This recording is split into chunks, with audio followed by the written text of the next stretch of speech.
Warning. Mature content warning. Possible language, adult innuendos, and violent implications may be heard in this program. From the Hilt cautions. Viewer discretion is advised. It could get pretty funky up in here. Hells yeah. Welcome.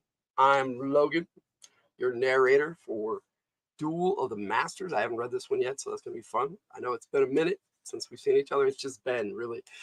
I left some words out in that opening statement there, and opening comment. Hope you guys are doing good.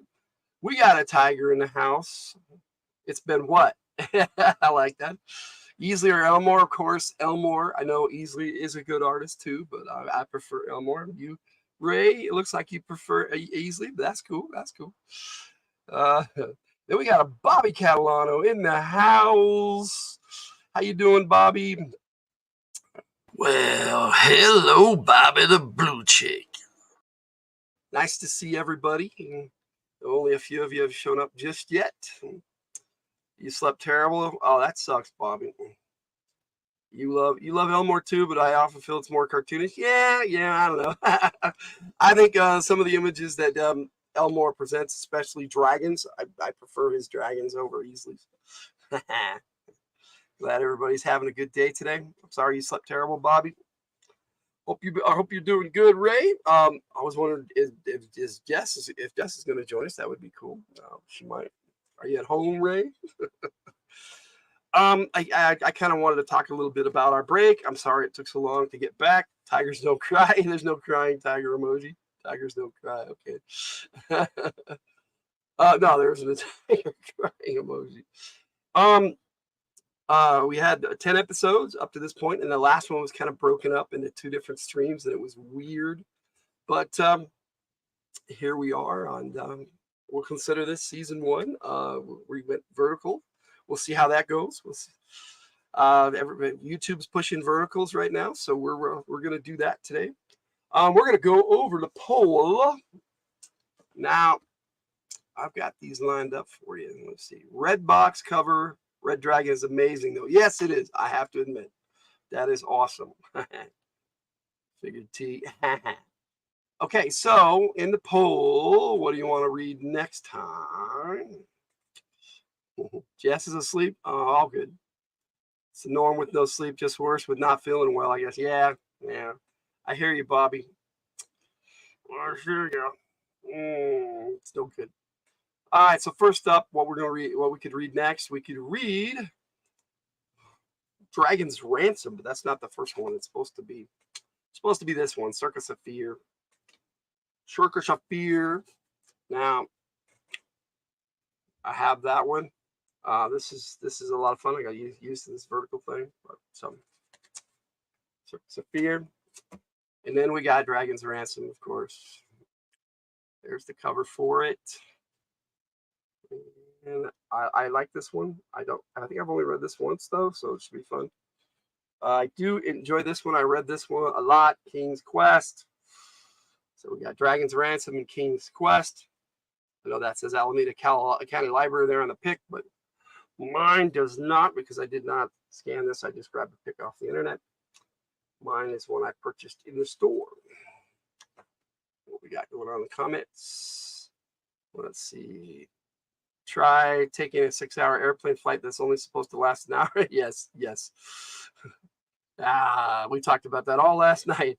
Book 42 is selling for $70 on thrift books. Yeah. It could be worse. It could be worse, Bobby. That Caldwell art on King's Ransom, I believe it is. Let me double check. Nope. Cover art by Ben Otero, but it does look like Caldwell. If you meant Dragon's Ransom, that was Caldwell. Yeah, I'm pretty sure it was Caldwell, but I will look again. Yeah, Clyde Caldwell, Dragon's Ransom. That was a Clyde Caldwell. And finally, we got Tower of Darkness. And I'm pretty sure this one is a Jeff Easley. So somebody looking for some Jeff Easley. Dragon's Ransom, yes, Easley. No, it was Caldwell. Bummer, yeah, it is a bummer. We had a bad flight, yeah, but it made me sleep. It made me sleep good too last night. Finally, and night before last, yesterday afternoon actually.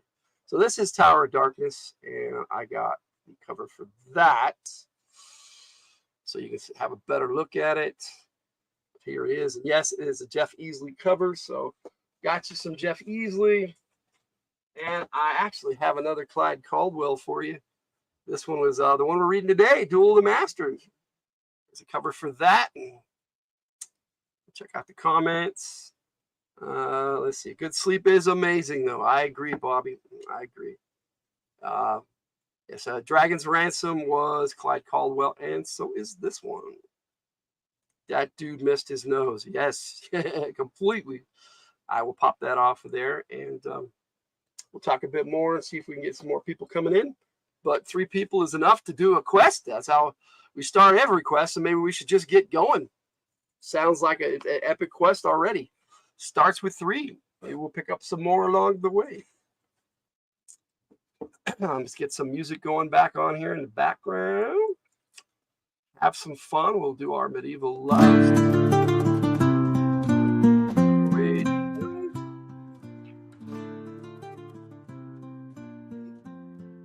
Missed it picking. Okay. Did that guy kick a zombie's head off? No nose pickers. No. It can happen though. We all have to pick our nose occasionally, Bob. I like the blue in my nose. My nose is doing pretty good today. Since my surgery, I've been breathing really good. So I think I'm pretty much healed up. Let's see. Held captive in the evil Kashkar's dungeons, you've managed to escape your mere foul cell. You hurry down the gloomy, twisting corridor, searching desperately for a way out. All right, that sounds good. Pick right off the bat. Let's check it out. No, we haven't. That was kind of a little promo part. Great news, we did not. Tiger asked me if we started off in a dungeon. Sorry. No, we did not. Duel of the Masters is by Chris Martindale. I don't know that author very well, but we'll have some fun with this. Hello, RPG Exile. Like I said, we'll pick another one up along the way. Never see you on the other channels anymore. Sometimes. It's been a while. I've been away for a bit on vacation. So I might be on some. I'm gonna talk to GM Cody soon and see when he wants to start up D&D again. If he wants to start D&D up again. And everybody saying hi. So that's the story with that. I just haven't been around to be on the other channels, unfortunately. But yeah, I'll probably be on GM Cody if he wants to start up his AD&D game again, or when. I hope he wants to, because it'd be fun to get back into that. It's good to see you, bud. All right, let's see. Who are we, and what are we doing this time? Oh, hey, there's a dedication in this one. Chris Martindale would like to thank his. He says, to my family for extreme patience. I know that. I know that feeling, Chris, and I'm a Chris too. So, all right. So, you are about to set off on an adventure in which you will meet many dangers and face many decisions. Your choices will determine how the story turns out. So, be careful. You must choose wisely. Naturally, people want to talk to me in the Discord, but they're going to have to wait. Do not read this book from beginning to end. Instead, as you are faced with a decision, follow the instructions and keep turning to the pages where your choices lead you until you come to an end. At any point, your choice could bring a success or disaster. Bobby's going to be right back. Okay. You can read Duel of the Masters many times with many different results. So if you make an unwise choice, go back to the beginning and start again. Good luck on your adventure. In this story, you are Rand, a young monk and master of the martial arts. Cool. Today, you are attending a class to polish your combat skills, when suddenly a messenger arrives from the Grand Master of Flowers of your temple. He requests your presence immediately on a matter of great urgency. What can it be? Your curiosity aroused, you hurry to the garden. We have a new person in the chat. Hello, Joseph Savage. Welcome. Welcome to our community, sir. Today we are reading an endless quest book. And naturally, Bobby, since Bobby said something about picking the nose, my nose is itching today. Just welcome, Joseph. Let me welcome you properly in the chat, too. It's good to see new faces around here. I hope you like endless quest books we'll be reading. Welcome, Joseph Savage. Yo, Joe. I'm a big G.I. Joe fan, so I don't know if you are, but whenever I see a new Joe in the chat, I say, yo, Joe. So, yes, definitely welcome, sir. And we will continue on reading. Let's see. Hurrying to the garden. You step through the temple arch and out into the garden, still breathing hard from the martial arts class you left moments ago. Ordinarily, nothing would have been allowed to interfere with your class, where a detached mental state of absolute calm must be cultivated and should not be disturbed. But a summons from the Grand Master is far from ordinary. Grand Master of Flowers, nice. That's the title of the top 17 level monk.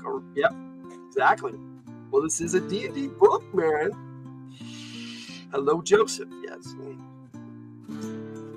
Okay, your teacher, a master of the North Wind, smiled at you knowingly as you left and wished you well. You feel tense and nervous.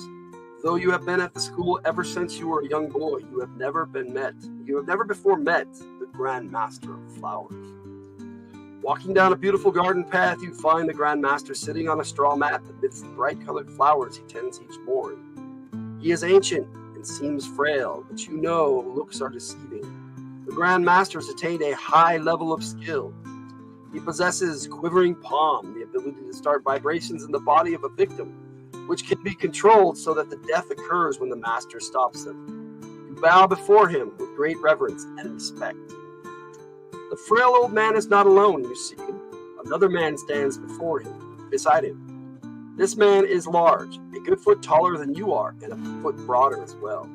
He is clad in the armor and uniform of the Canadian Army, with a K, interesting. And his shield bears the royal crest. He speaks to the Grand Master in low tones as you approach. The old priest smiles, and as you bow, Commander Calterin, he announces to his guest, this is Rand, a student here. He is the one you seek. The soldier is dumbfounded. Surely you jest, Grand Master. He is but a boy, no more than 17. How can he be of help? The Master's expression does not change. Remember, sir, he says mildly, you came to me. Do not question my judgment. Repeat your story for Rand.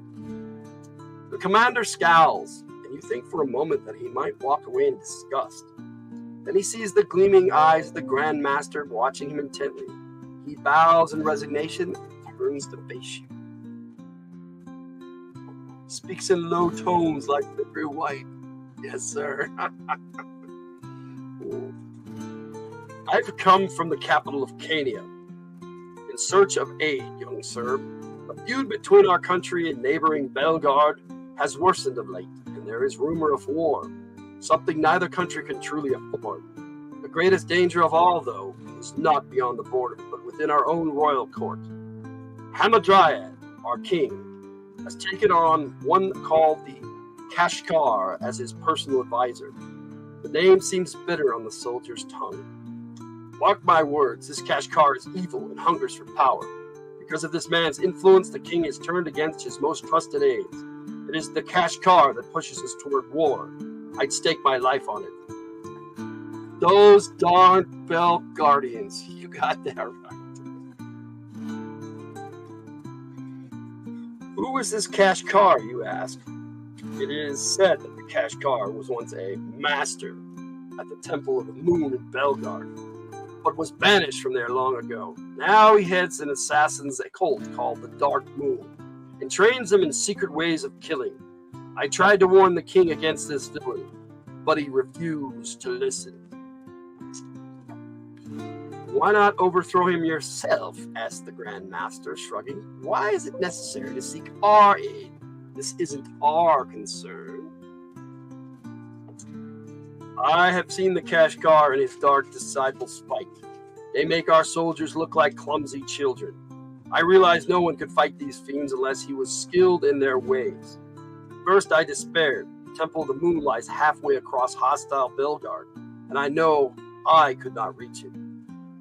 Then I remember the stories of the Sun Temple here in our outer Cania, and of the monks that fight with hand and foot just like the Kashkar and his men. The journey here was long and dangerous. I fear I have been pursued by the Kashgar's disciples. The old priest suddenly halts the conversation and turns to you. He tells the truth, Rand. He is in danger even as we speak. You fall into a ready stance and scan the gardens. Suddenly you see something fly from the bushes not far away. A throwing knife aimed at Kalteran's throat. The knife is only inches from its target. Striking like a cobra, you grab it in midair. Why is a raven like a writing test? I don't know. I don't know why either. Bobby, I'll give you. Caught a knife. That's pretty cool. All in the reflexes, I guess. I wouldn't have believed it possible if I hadn't seen it with my own eyes. Kalteran, yes, you are truly the one I seek. Please, Rand, help me to stop this villain before the plunges our country into a war that spells disaster for either side. I don't know. Was that question even ever answered? No, Ray, it was not. That's all good. We got a picture here. Let's see if we can focus that a little bit better. Maybe. There we go. Cool. All right. You have saved the soldier's life, but you feel only shame. You gasp in pain. Blood pours down your hand. You caught the knife with the wrong end, and your palm is now cut and bleeding. You wait for the Grand Master to reprimand you, but he does not seem to notice. There are your assassins, the Grand Master says calmly to Kalteran. You see two dark figures wearing masks quickly scale the wall and escape over the far side. You move closer to the Grand Master. I cannot help him, Grand Master, you whisper, hanging your head. See, I caught the knife wrong. Right, Tiger. Smiles. A minor wound. It will heal quickly. You do not understand, revered one. A superior master would have plucked it from the air with ease, as if plucking a flower from the ground. I have only just attained my master rank. I am not worthy. You are the best student, Rand, the Grand Master says softly. But there are some things that cannot be taught within these temple walls. As a monk, you must accept not only knowledge and skill, but responsibility and obligation as well. You have lived a sheltered life within these walls too long. It is time for you to go and put those skills you have been taught into practice. Looking into the Master's eyes, you know his words to be true. You are suddenly eager to go out into the world, but very much afraid as well. I will go with the commander, Grand Master, you say reluctantly. But how do I best complete this quest? Where do I begin? The old man smiles. There are two choices available to you, my son. I know something of this Kashgar. It is true he was a master and highly skilled. He was cast out, as Commander Kalteran said, for practicing evil ways. His mind is no longer calm and at peace. It is filled with wicked plots and schemes. Therefore, though he has the skills of a monk, he no longer has the mental control that is necessary to perform them as well. Get a job, that's right. You could go to the castle of Hamadryad and confront the Kashgar yourself. Or, if you feel that you are not ready to handle this on your own, there is one who can help you if you will. You can seek out the Wizard of Thunder Mountain. Either way is fraught with peril. Which do you choose? So we've got a choice already. Yes, Ray said, get a job, and Tiger said, go forth and destroy, young man. That's right. Our choices are thus. I will go to the castle of Hamadryad and face the Kashgar. I must handle this alone. Go to page 14. Or 2, I will seek out the wizard. A wise man recognizes when he needs help. Go to page 149. So do we want a wizard, or do we want to do this by ourselves? All right, but we got a mulligan page here. It's up to you guys. Those of you who are in watching with us, and jump in the chat and choose as well. It's up to you. Let's go find the wizard. So we got one for page 149. One for going to see the wizard. Seek help. The more the merrier. Let's go find the wizard. Wizard. Well, that's a triple shot right there. Need a drinking buddy. All right. All right, so we're out to see the wizard, apparently. 3's good for me. All right, so page 149, but we'll keep the mulligan page. 149 is way towards the back. Let me, yep, has its turn way back to page 31 after a couple of pages here. So here we go. You run alongside the commander as he rides his great war horse through the meadows that lie between the temple and the Thunder Mountains. He offered to let you ride with him, but you refused. You have been trained to run for long distances without the need for rest. The exercise feels good. You look with interest at the strange lands surrounding you. Yes, we are off to see the wizard. We're off to see the wizard. Don't we have a cat or an annoying fairy, dragon, raven? Not this time, buddy. No, Chris Martindale doesn't roll that way. Hey. Okay. I still think we should have gone straight to the kingdom, Calderon grumbles irritably. What could just the two of us do, you remind him? And you think this wizard will be able to help? You're cute. Yeah, I agree. The Grand Master would not have sent us if he did not believe we would find help there, you say. Suddenly you hear a sound behind you in the distance. Horses, you're being followed. You motion for Calderon to stop. More of the Kashgar's hounds, he curses, and draws his sword.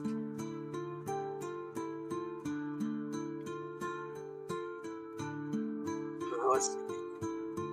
Let me handle this, Commander, you say. You sought out our help because you are not familiar with their fighting, the style of fighting.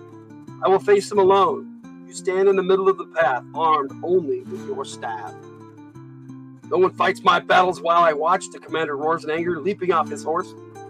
3 horses come into view. Their riders are dressed in black. Each man's face is swathed in black, except for his eyes, and even those are outlined in black paint. Yes, Bobby, looks like we might have a battle.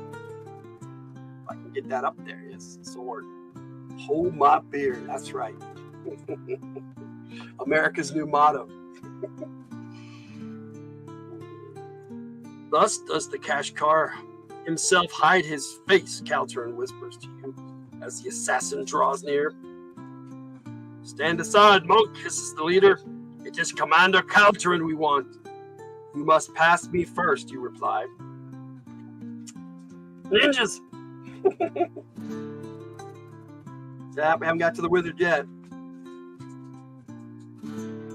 So be it, the leader steps down from his mount. He wields 2 long knives. The other assassins follow, one with a blunt club and the other carrying a weighted length of chain. Ooh. Chain. They circle you like starving jackals. Jackals! Suddenly, Calderon charges in with a loud battle cry. It is all over for the commander in an instant. One of the assassins whirls and hits Calderon in the stomach with his club. The commander groans in pain, but you dare not turn your attention from your enemies long enough to look at him. The leader rushes at you, his knives whirling. You spin the staff in a circle, knocking the knives from his hands. Then just as quickly, you reverse the motion and hit him across the nose. Crack! He slumps to the ground, but now the second man attacks, breaks through your defenses, and hits you in the shoulder with his club. You gasp with pain, but hold on to the staff. Swinging it low this time, you crack him soundly across the shins. Yeah! It's battle time! Oh, Commander, my Commander. Yeah. Okay. Got him in the shins. Let's see.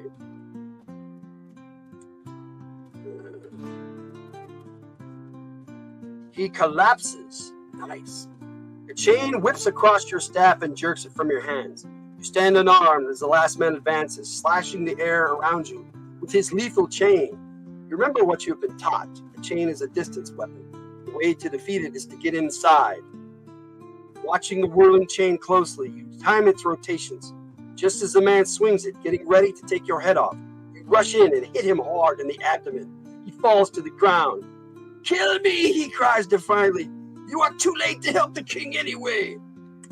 What? Calderon groans as he stands. He staggers over and puts his sword to the assassin's throat. Speak, dog! What of Hamadryad? He is now king in name only. He sits in the dungeon with his own castle, deposed by the Kashgar, his own court sorceress. We must go to the capital at once, Calderon cries. That would be unwise, you say. We must be in more danger now than before. We must find the wizard. Calderon stares hard at the assassins as if looking for an answer. I suppose you are right, he mumbles. It is hard for me to think of my king in that foul dungeon. Calderon pulls you onto his steed. On to the mountains then, he says. Please turn to page 31. All right. Haha, medic! Yes, there we go. Well, that's what Tiger was out. How about this one? All right. 31. We are off on another adventure, friends. This is fun. I still keep my mulligan. There's a wand. Is that a wand? Yeah. What's that? There you go. All right. Let me see. This one has a picture and choices. All right. After traveling for days, you finally stand at the edge of a dense forest in the very shadow of Thunder Mountain. The earth growls and rumbles as you approach. Beyond the first range of mountains, the sky is painted with an angry red-orange glow. Always, Rue, always. There you go. The red one is a pin. Oh, okay, yeah. Are you representing the Lollipop Guild? Okay. I don't know. We can't have any cool wand, have very cool staff emoji like Gandalf. No, that would be cool. Duel, yeah.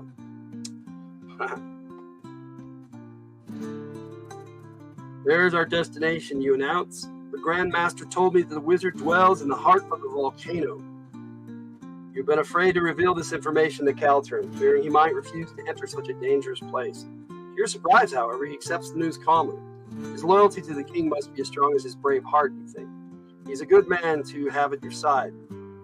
We'll leave the horse and to graze here, you say.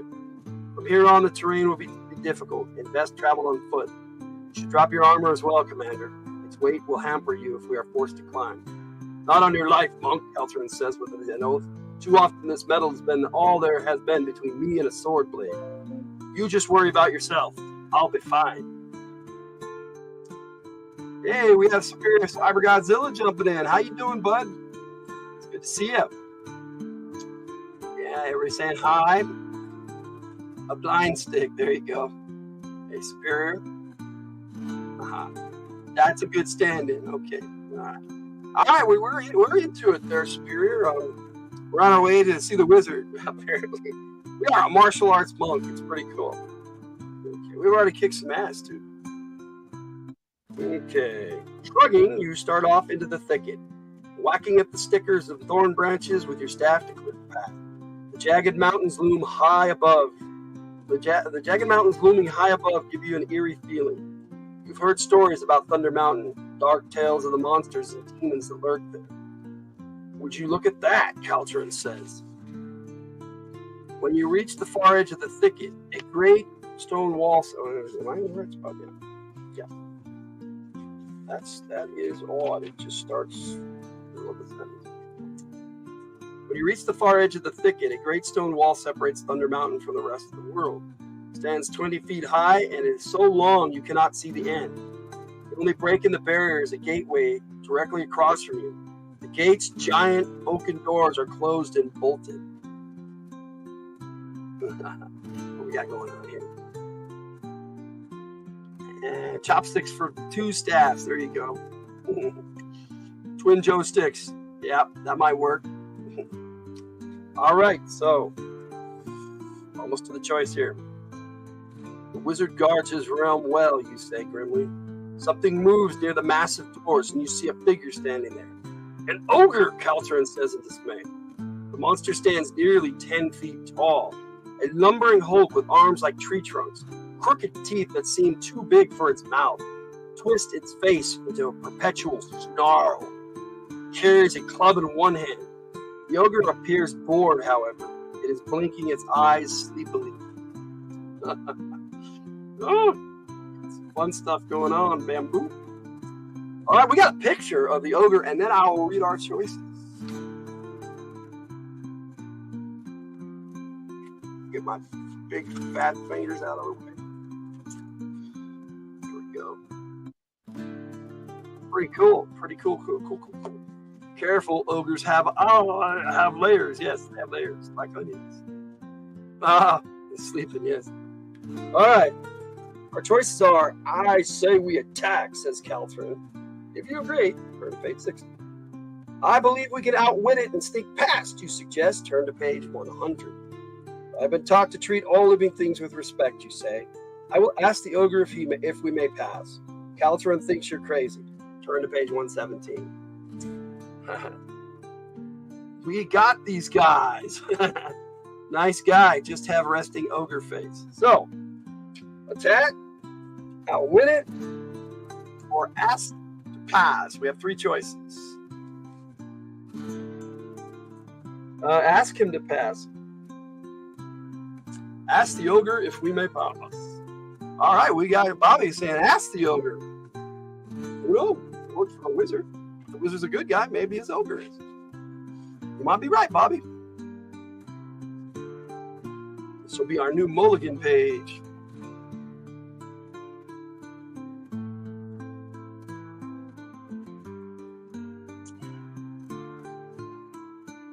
Ask. Ask why not? Ask, be polite. All right, so that's the three of us. Three of you there. Oh, Cyber. What you get? Yeah, you're jumping in. Cool. No need in being rude just yet. Nice ogre. I'll take that as you saying, yeah, we're going to go ahead and ask. So we're going to 117. 117. Let's do another picture and more choices. We have no proof it is hostile, you say, stepping forward. The ogre glares at you and Caltrin. Good morning to you, sir, you say, smiling. Would you tell us how to find the wizard?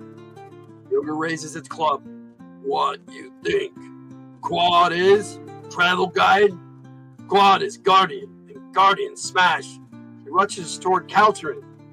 Watch out, you yell. Jumping forward, you land a hard spin kick to the monster's midsection. It groans and doubles over.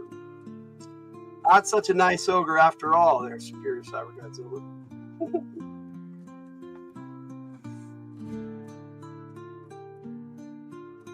Enough, Quad blubbers. Quad surrenders. Just don't hit again. Never wanted to be guardian anyhow. Sorry job, I say. You realize that the ogre is a big bully. Oh no, he said he's a guardian, yes.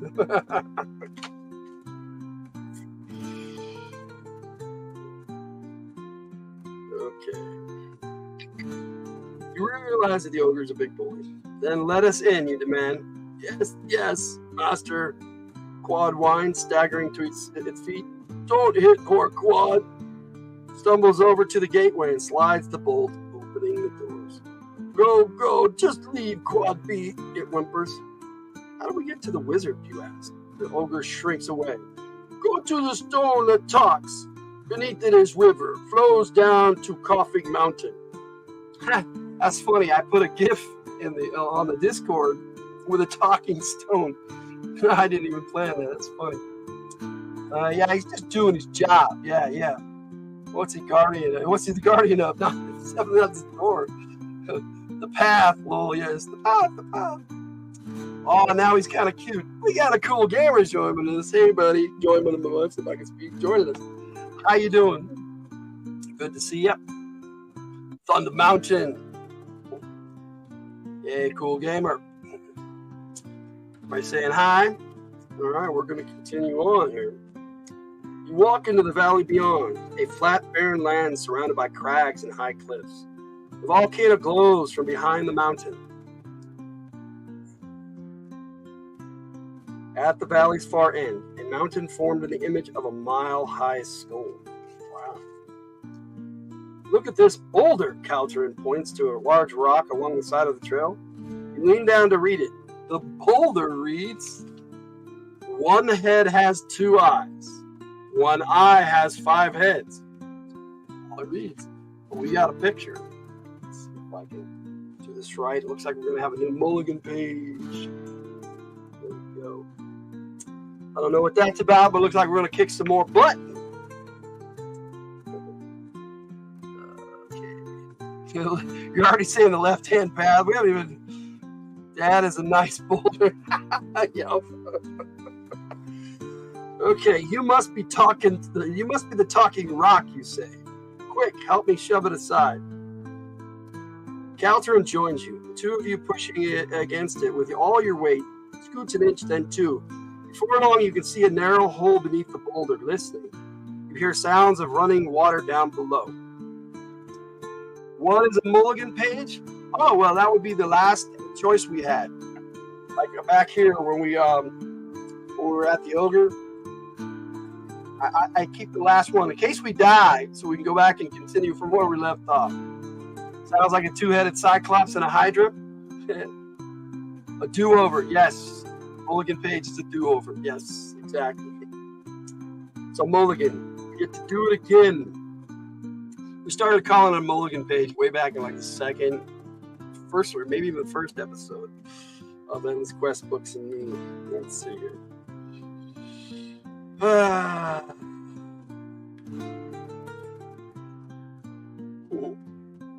Oh, you can die now. Okay. Yes, we can. All right. After fashioning a torch from your staff and some torn rags, you light it with a flintstone from your pack. Meet the flintstones. It actually says flintstone. That's cool. That's what it's called. So there we go. Together, you and Calterin creep into the hole. We're going to creep. We're going to be a couple of creeps.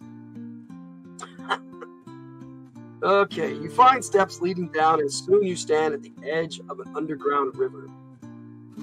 How do we get down a river? Calterin says nervously. I'm not a good swimmer. Let's see. Maybe I shouldn't be so impulsive in my answer. There are good endings and bad endings in these books, yes. Gotta have some dramatic tension. We can die. Yeah. No, don't let it stop, W, Bobby. That's why we have the mulligan page, Bobby. Okay, we can walk along the bank, but little by little the bank dwindles away until soon you are forced to walk knee-deep in the strong current. I think we'd best turn back, Calterin whispers urgently, floundering in the water. We'll be all right if we stay close to the wall, you reassure him. There's no need to be afraid of the water. It's not the water I'm afraid of. It's what's in it. Something just brushed my leg. This guy gets right into it. I like this. Maybe if you took your armor off, you find you're a good swimmer. Exactly, Ray. Exactly. All right, let's see what we got here. We have a couple of choices. I don't know why it has a picture of you. That's you kicking the ogre in the midsection. Oh, okay, that was the picture. If you want to turn back, go to page 34. If you want to go on, turn to page 106. So we get a new mulligan page. Yep. So go back or go on. Those are our choices.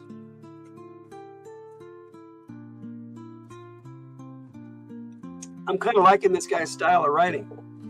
He gets right into it and then gives his choices right away. Nice. Keep going. This guy's a baby. Yep.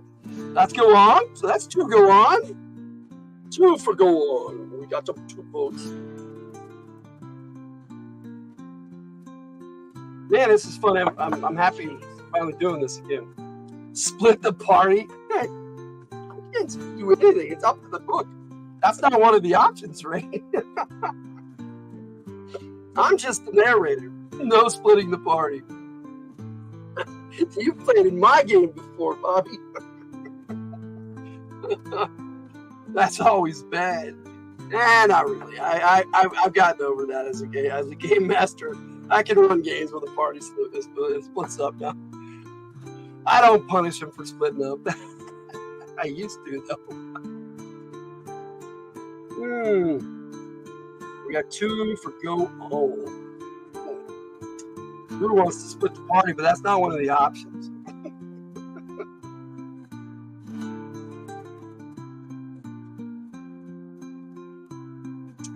That's up to the guy in the armor.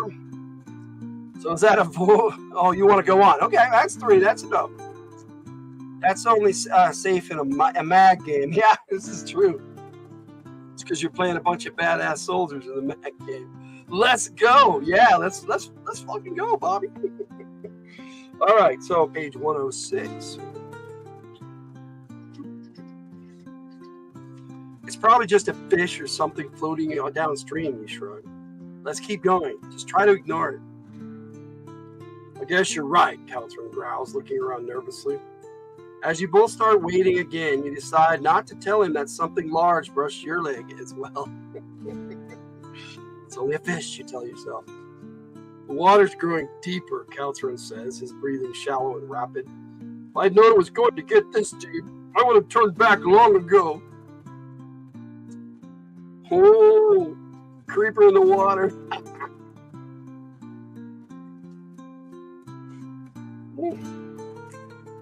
What was that? Keep our mulligan page in case we die here. Let's have a look. Oh, okay.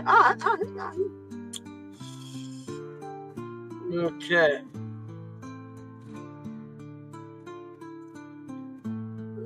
Again, you say it's only a fish to yourself. Okay, the water is up to your chin now. Maybe this is as deep as it gets, you say. I hope so. Remember, I can't swim. The rest of his words are drowned in a large splash. The river bottom drops away beneath your feet, and you plunge into deep water. Did you guys bring some amphetamines back with you? You guys are cranked up. Probably touching everyone at once. Nah, I'm just happy to be home, guys. All right. You tread water, peering around frantically for your friend, but the cavern is now pitch black. You dropped your staff torch. Well, it went out in the water, too. Calterin, are you all right? There is no reply, just the sound of rushing water. You let go of your staff and dive into the murky depths. Feeling around the bottom, you can't find him anymore. Could we have been swept further on? Worse yet, are you too late? Let's see. A pervert. I got a cane. Pervert water monster. You guess which kind? Okay, guys. All right. Then your boot touches something living. The hand clamps onto your ankle and pulls you down to the bottom. Caltrin is frantic. He can take you with him, I guess. Clawing and flailing like a madman. You push his hands away and try to lift him to the surface, but it's no use. His armor acts like an anchor, keeping him on the bottom. Yeah, of course. Sugarcane. CNH. Sugarcane sugar from Hawaii. Dinner on the show. Oh, no dinner. Sorry. Nope. Okay. We'll pull us down with him. His flailing grows weaker, and you know he must be running out of air. Quickly, you draw his boot knife and slice through the straps that hold his armor. It sinks like a rock as you pull Caltrin to the surface. It is still a struggle to keep him afloat, for his sword is heavy enough by itself. He sputters and gasps for breath and then manages a weak laugh. A shame to lose good armor. Cost me a month's pay. At least he got a sense of humor about it. I told that motherfucker. That's right. Hey, Barry, quote the Raven nevermore. How you doing, bud? Nice to see you. That damned heavy armor is a hindrance in the water. Nice to see you, buddy. We're just in the middle of an endless quest, but just saved our soldier buddy. We are a monk, badass martial artist. Already have kicked some assassin's ass, caught a knife, and now we've saved a soldier too. We kicked an ogre in the midsection too. That was pretty awesome. And he just whimpered away like a little wuss. All right. Worry about that later, you tell him. Right now, you should worry about your life. The current catches you both and sweeps you downstream. There is nothing you can do but ride it out. Fortunately, the water grows shallower, so you are not dragged under, but it is so swift you cannot keep your footing. Something bumps into you, startling you. Reaching out, you start to shove it away. Then you realize it's your staff. Grasping it thankfully, you carry it along with you. How's that for convenience? There's a light. Caltrin shouts out. Looking ahead, you see a dim glow downstream. To your left. Just above the water level, a large hole gapes in the cavern wall. The light shines from there. At last you think a way out of the river, if only you can get close enough to grab hold. Fighting against the current, you encounter and struggle to reach the cavern wall.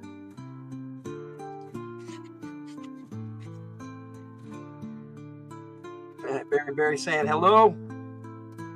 Rescued a waterlogged baby soldier, yeah. Shout out to Shrek, yes sir. Yeah, we're caught in the current. Excellent luck there with the staff, I agree, Bobby. Berries have layers. All right. You think for a moment, you will be swept past it. Then Caltrin catches the edge of the hole. He grabs hold of you. Handing him your staff, you get a grip on the rock and pull yourself up, using all of your strength to drag yourself out of the water. Coughing, you catch your breath and rest a moment. But then you pull Caltrin up with you. You ready to catch your breath. I like that. Crawling forward, you discover this new tunnel is so small that you can't stand up. Have you noticed the heat? Asked Caltrin. The ground is very warm here. We must be near the volcano. You feel the earth around you rumble and shake. You feel the earth around you rumble and shake. Or perhaps we're already in it. You say, come on, the wizard can't be far now. You crawl for several more yards. Then the light gets brighter and brighter until suddenly you come upon its source. 2 crystal orbs are embedded in the walls on either side, each shining like a small sun. Hesitantly, you touch one, fearful of being burned. To your surprise, it feels cool against your skin. Let's move on, Caltrin says, pulling you past the orbs. We can inspect these oddities later when He halts in mid-sentence, his eyes widening. You follow his gaze to the floor of the tunnel before you. The dirt in one spot has begun to move. It cracks open. You watch in horror as a skeleton rises from the ground, as if it was crawling out of its grave. Volcano! Kay taught me that. Oh.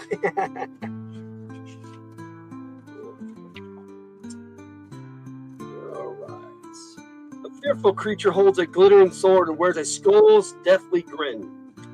Fear clutches at you and you hear Caltrin suck in its breath. I'll hold a sword against any man, Caltrin's voice trembles. This isn't natural. It smacks of sorcery. The skeleton stares at you with empty eye sockets, fingering the edge of its sword. It is blocking your way to the wizard. You must get past it. But how? You could fight it. It looks frail and should fall to a direct attack. But as Caltrin says, it is bred of sorcery and might not react like a flesh and blood opponent. Perhaps you could lure it into the river and let the current carry it away. All right. Let's move on. I never learned to read. We don't have skeletons. Unnatural. This smacks of card tricks. All right, our choices are fight the skeleton or try to lure it into the river.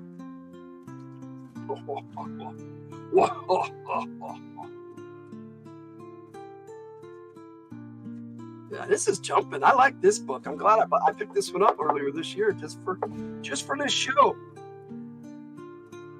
Just for this episode. Just didn't know it. Haha.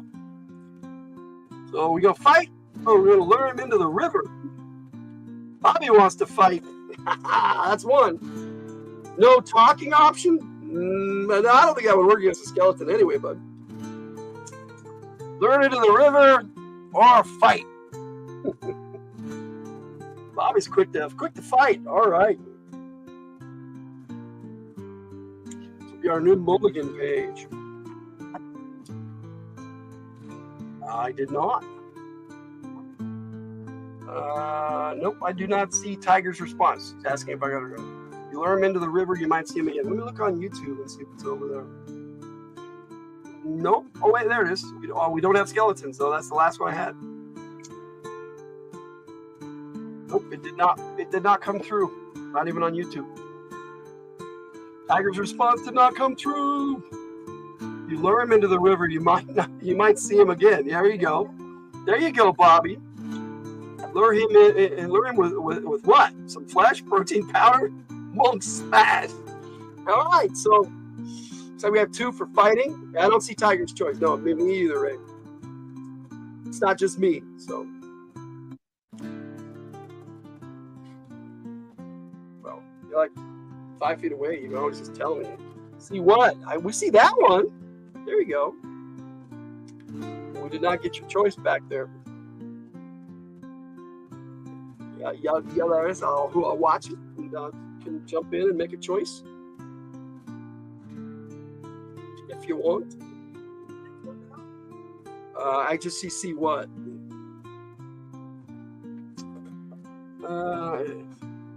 It's fighting music time. All right, well, let me see what I got here. Let's try this one. There you go. YouTube hates your answer. All right. Is pop his head.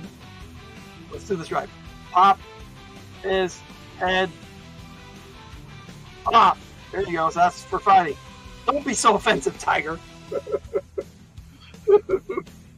Yes. All right. Looks like we're gonna fight. All right. So turn to page 146. It's got to be the end. Almost close. There's some 150. Ooh. Oh. Wanna cover this up? Let's see what we got. There's the skeleton. Look at that. Look at that. That is some kick-ass art right there. The dandelion attack. Oh, dandelion. All right. We must fight it, you decide. I'm afraid it will catch us if we try to run. Let me attack. Soldier draws his sword. This reeks of magic, Rand, he warns. Be careful. Sexy. You step forward and face the wizard's spindly guardian.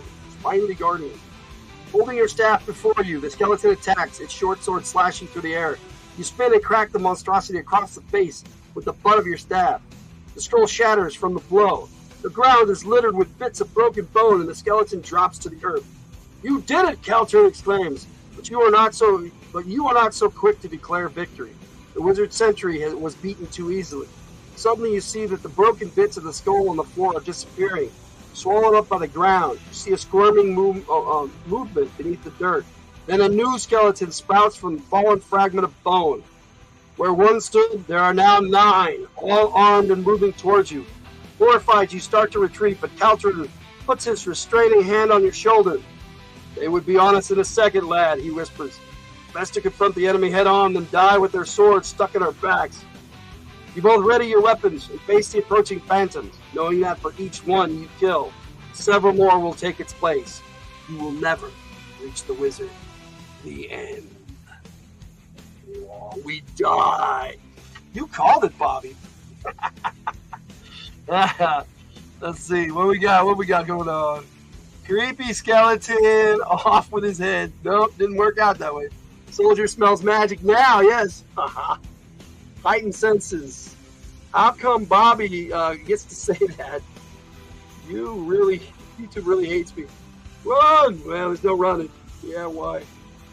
YouTube hates me too, lol. Yeah, me too sometimes. We die.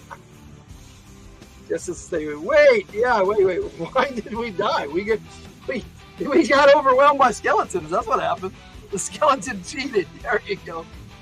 But we have a mulligan page, so now we can go back and read what happens if we try to lure it away. Lure it into the river. Hey, that's happened before. We've had that happen a few times, but not often. We usually make good choices. Wow, I wanted to fight too, guys, so I think we more popped up. Yeah, Bobby did. 9, and then more and more until we died.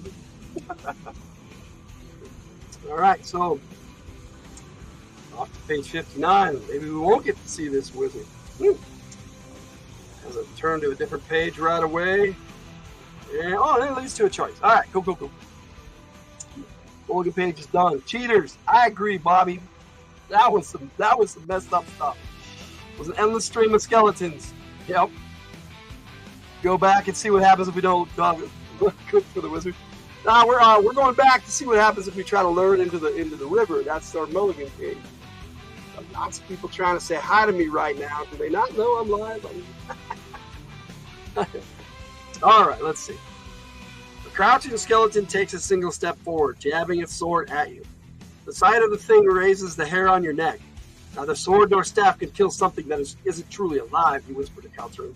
If we can lure it into the river, the current will carry it away. Like whispering is going to stop it from you. You can't hear it. It's a never mind. All right. The sight of the thing. Okay, I hope we can outrun it, Caltrin says. We both begin a slow retreat, making sure the undead thing follows.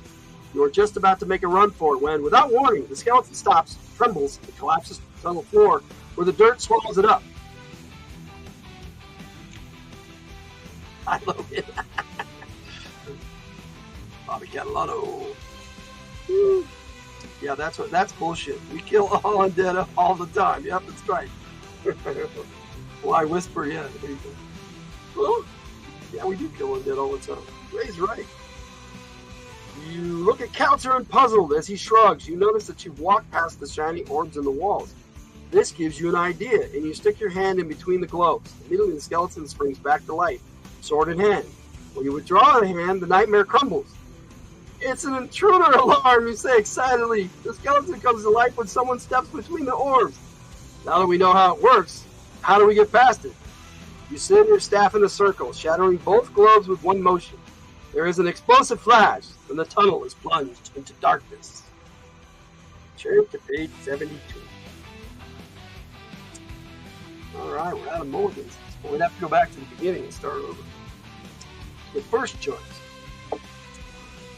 Alright, let me get a drink here, guys. Clever, yeah. I agree, Tiger. That was pretty clever. Okay, tunnel emerges into a chamber fully a half-mile across and equally as high. As you enter, you discover there is no floor, just a giant pit with molten lava bubbling far below. Spanning the pit is a stone walkway so solid the rumbling of the volcano cannot loosen its moorings. In the center of the bridge, the stone widens into a natural platform. On it, you can see an empty throne and other sparse furnishings. Oh. Is that system installed by ADT?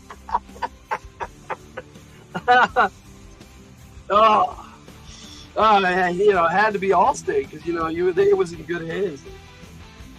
Okay, this concludes my service message for the day. Why would anyone choose to live in such a place, Caltrin? Keep out interlopers like you, he says a deep voice.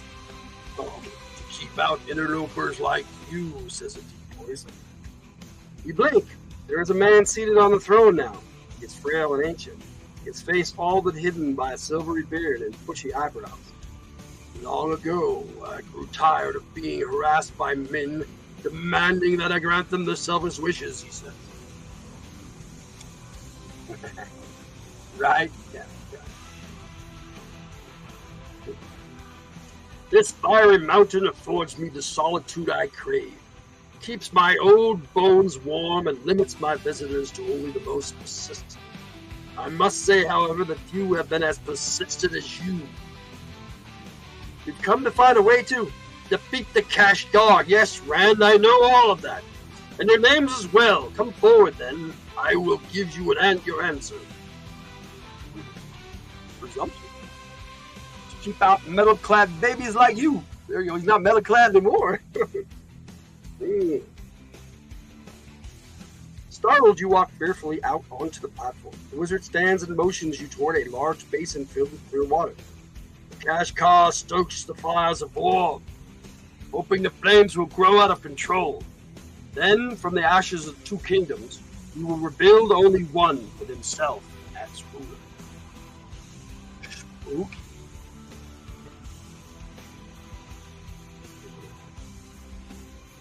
How can we stop him? The old man smiles through his jungle of beard. The best way to stop the fanning of flames is to put out the fire. There is no war. There is no need for the Kashgar or his allies. Look into the basin.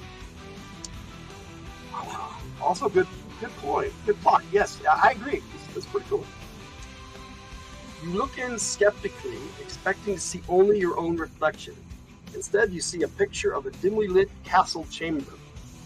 As you watch 7 men, all dressed in black uniforms and masked with dark moon assassins, crowd into the middle of the chamber, playing at dice.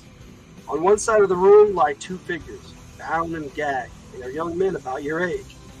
The gamblers ignore them. What is this, Caltrin asks. One is Prince Agar, son of Hamadryad, and the other I recognize as Prince Alandine of Belgard. What goes on here, wizard? Not long ago, the 2 princes met together in secret to find a solution to the feud that has separated their kingdoms recently. But the meeting was just a ruse. The Kashgar kidnapped the princes and brought them to the place you see pictured in the magic bowl. The Kashgar's castle. It lies in the uncharted region south of the common border.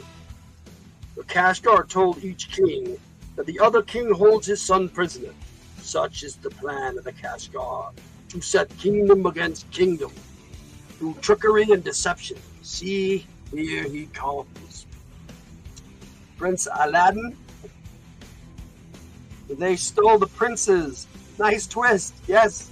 We gotta save the prince, not the princess. All right, I like that. What the twist? You look back into the water. The assassin suddenly snapped to attention as a commanding figure swaggers in. He wears a flowing cape and full black hood that covers everything but his eyes. He walks over to the bound princes. Your eyes widen as you realize that you can hear his voice. I have news for you, whelps. The Kashgar snarls. I have gained control of the Canaanian throne, and now I'm readying my troops for the invasion of Belgard. Soon there will be only one kingdom in these lands and only one ruler, myself. But of course you won't be around to see that. He turns to the guards. I am on my way back to Canaan. When I am gone, execute them. He turns and strides from the room. Shredder? Cobra! Calterin turns pale. He looks frantically at the wizard. Can't we save them? Without waiting for the wizard to answer, you exclaim, It's impossible! The southern region is thousands of miles from here. We are powerless to save them. The wizard laughs suddenly.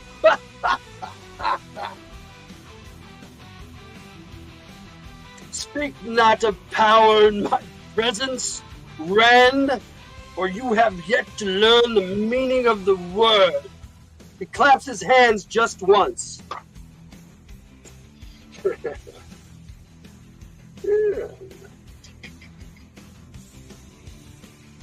And you close your eyes again against a sudden blinding flash. When you can see again, you are no longer the wizard's volcano chamber. Now you stand on the balcony inside a castle. Calterin is by your side. Looking down, you see the scene you watched in the basin.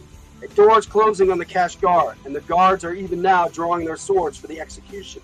The princes struggle wildly but hopelessly to free themselves from their bonds. You could attack the guards now, but there are a great many assassins and only 2 of you. As you search for a better way, black curtains hanging along the rear of the balcony spark an idea. Maybe with a little luck, you could disguise yourself as the Kashgar. It might fool the guards, and again, it might not. The lives of 2 princes hang in the balance. Whatever you decide, you know you must handle this alone. Oh yeah, we found the wizard. Missed the important stuff. We found the wizard and we teleported us. Yes, yes. Love the different voices. I love to do them too. I've always loved Logan's voices. Thanks, Tiger. Yeah, it makes stories so much more fun. I agree. But we got a choice now. Attack the guards, or if we think disguising ourselves as Kashgar will be more effective, turn to page 110. 141, attack the guards, or 110, disguise ourselves as the Kashgar. Up to you guys. Tiger wants to try the disguise. All right, there. Your choice came up this time.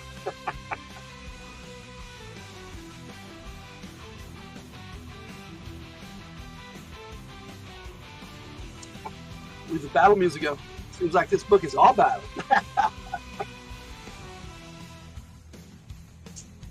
Let's see. Don't have time to tailor a costume before the swords come down. So you want to attack. Did you see that? I wrote pop his head off. It doesn't show up. Nope. Tiger said she wrote pop his head off. It didn't show up.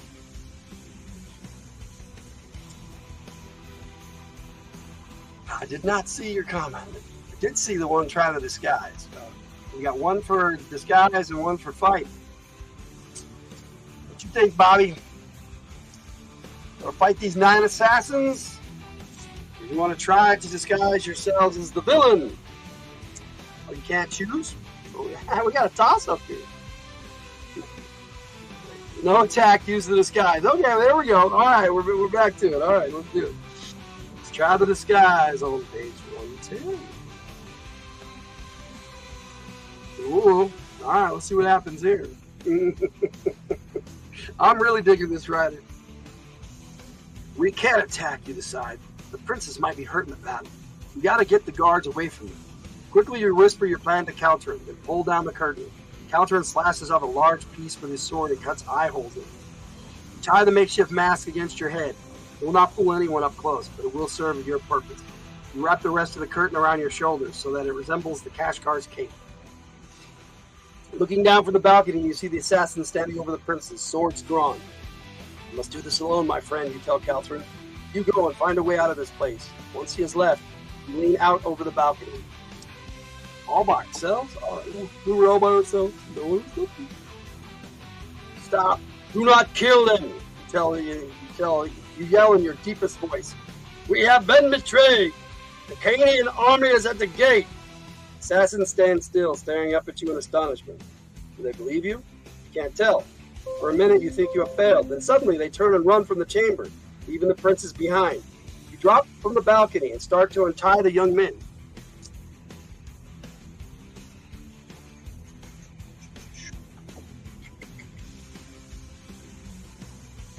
An imaginative ruse, says someone behind you. Oh, an imaginative ruse, says someone behind you. Turning, you see the Kashgar. Prepare to die, monk, he growls. Before you can react, the Kashgar lashes out with a vicious kick to your midsection. You crumple over, knowing that the next blow will kill you.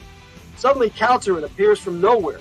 He jumps on the Kashgar's back, gripping him in a bear hug. Despite the soldier's strength, the Kashgar easily breaks free and turns on him, knocking him to the ground with a powerful round kick.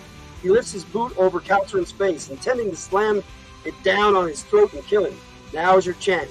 While he's distracted, summoning all of your strength, you hit the Kashgar first with a side kick, then a hook kick and a reverse punch, one after another. He has no time to recover from your assault and falls stunned to the floor. Caltrin, help me, hold him down, you yell. We cannot let him recover. Together you pin him to the ground. Let me up, he screams. Have you no honor? This was not a fair fight. You speak of honor, assassin, you say, sternly as you bind his hands. There will be no war, Kashgar. You are finished. He laughs wickedly. Perhaps this time. But you will meet me again, young monk, and then we will see who is the master. You leave him lying on the floor, beaten but laughing, as you untie the princess. The end! Okay, curtain disguise, it won't be noticed. Dumb ninjas, yeah, monkey, triple shot. There you go. We kicked his butt. All right. Wow, guys. So we did die once. Then we won. Curious as to see what would happen the other way around if we had just fought. Let me just look real quick. 141. That one ends 2, I think. Yep. A lot of reading, but then it ends. Either way, it looks like it would have been a good ending. Woohoo! Yeah! All right. Another successful read, guys. Duel the Masters. That was awesome. And a nice thing to do on Saturdays. I think I like the Endless Quest books on a Saturday. It's kind of fun. We only have a few people show up, and that's cool. And that makes choosing the way to go a lot easier when there's just a few of us. But more people would be cool too. All right, good book. I agree. I like this one. This one was awesome. I like being a martial artist too, so that was fun. So next up, we'll take care of the poll here real quick. So our choices were Circus of Fear, Dragon's Ransom, King's Quest, or Tower of Darkness. Let's see how the vote went. These are always fun. I agree, Bobby. I had a good time today. Thank you, guys. All right, let's do the poll. I'm just going to end it. We'll see the results. All right, what shall we read next time? Dragon's Ransom at 44%, King's Quest at 33%, Circus of Fear at 11%, Tower of Darkness ties with it at 11%. So, total of 9 votes. We have decided on Dragon's Ransom. Here we go. Dragon's Ransom. Make sure we put that up there where you can see it. Let's see. We saved the princes. Yes, we saved them. Not the princess. The princess. Plural. Square. Yeah, we saved them. Yeah. Everyone hit the like button. Thanks, Ray. No princess, but a couple of princes. Yes. Yes. All right. So next up, we will be reading Dragon's Ransom. Looks like we might be an elf in that one. I'm not sure. Might be a young blonde prince. That was cool. That was cool, guys. And I'll leave the other 3 and add another one to it next time for the poll. And we'll keep on going with it. Sweet. Okay, next Endless Quest book reading will be... All right, looks like we're going to go for Saturday, September 7th on Saturday at noon. So Endless Quest books in me 12. And I'll just set it up right now on my calendar. Books and me 12. And we will be reading Dragon's Ransom. If I can really have my fingers on the right keys. Dragon's Ransom. You guys like the noon format? It seems to work pretty good. Nice and easy going. Something to do on a Saturday. All right. We'll get this 2 o'clock. And save that. So I locked it in. If you guys are good with that, Endless Quest book on a Saturday. Okay. Thanks for the reminder. Number 10 here. Yes. All right. 10 likes. That's pretty awesome. We got 10 viewers going right now. Incredible as we are leaving. But yeah, we had a good time.